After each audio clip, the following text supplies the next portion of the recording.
I was asked to speak today about fearlessly leading in positions of power.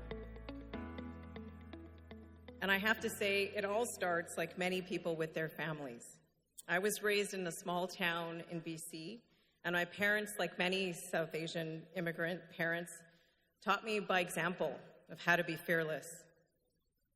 Starting a new life in a country facing barriers like racism and economic hardship, they instilled in their children this idea that we're not entitled to anything in this country, that we must work for it. And watching by example, I saw how that often meant working harder than the people around them and taking risks to make better life for their family. And I have to say that when I think about power, I often think about all the women that came before me in my family and that surround me, like my nani, who didn't have the opportunity to be educated, who had different choices than I have today. So I think being fearless is carrying them with me as I sit in rooms that they never had a chance to sit in. All of us South Asian women, we come from a long line of women who sacrificed, who struggled, and persevered under the limits that society placed upon them during their time. And last year, when I was appointed Attorney General in BC, I understand that now I have the privilege and responsibility of representing and doing the best job that I can in this position. And I'm reminded every day when I walk through the legislature of how unique it is to have someone like me in this role.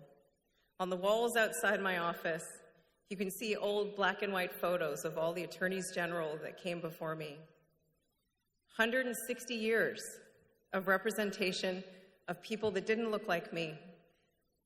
And you think about the laws and the policies and the things that they did to shape this province, up to policies that meant that South Asians didn't have the right to vote for a very long time. I think about all of the people that struggled to make those changes. And I know Wally Opal's here today. I don't know where you are. There's Wally. And I think about where our power comes from and how it's so different. I understand that my power has different roots. It doesn't come from inheriting positions in this country. It doesn't come from intergenerational wealth based in here. It comes from something long before me.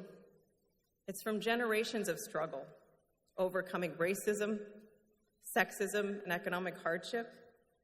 With that, I understand where my power comes from. I know that it's also my responsibility to be fearless when I'm in those rooms, when I have an ability to change something for somebody else. There's many pioneers in this room in the political sphere. I see Raj Chauhan over there, the first speaker of South Asian descent, who was a union advocate for years and fought for the rights of South Asian workers in this province. So what I have to say to any girl that might be listening, and my daughter is over there, I'm sorry to embarrass you, my darling,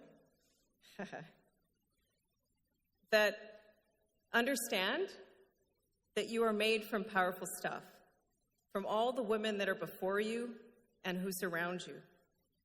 Let that be your guide to face all those people who don't think that you have what it takes to reach your dreams.